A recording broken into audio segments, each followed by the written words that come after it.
Faire ses lacets, manger au restaurant ou s'asseoir dans un avion, ça peut paraître simple. Pourtant, pour les personnes souffrant d'obésité comme Isabelle depuis 45 ans, chaque geste est une épreuve. Regardez le peu de place que vous avez, c'est parfois impossible. Donc vous ne pouvez pas vous garer.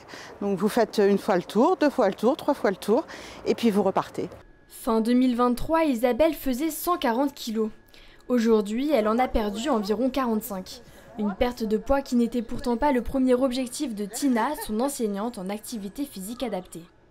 Alors en fait, moi, je veux vraiment parler de l'activité physique bienveillante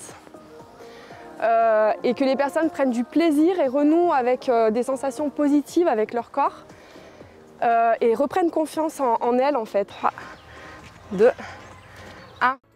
Des exercices qui aident ces patients à accepter leur corps face au jugement constant.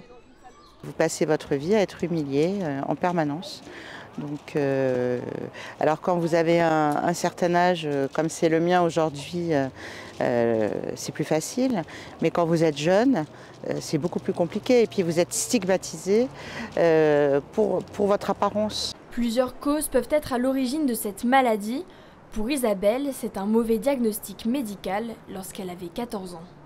Ce médecin nutritionniste qui sortait de la faculté m'a mise au régime. Donc un régime assez sévère, comme on pouvait les faire à l'époque, avec viande grillée, haricots verts, pas de matière grasse, pas de ceci, rien de tout ça. Et ce qui a développé chez moi une boulimie, et mes problèmes de poids ont commencé à ce moment-là. Isabelle n'est pas un cas isolé. En France, une personne sur deux est concernée par le surpoids ou l'obésité.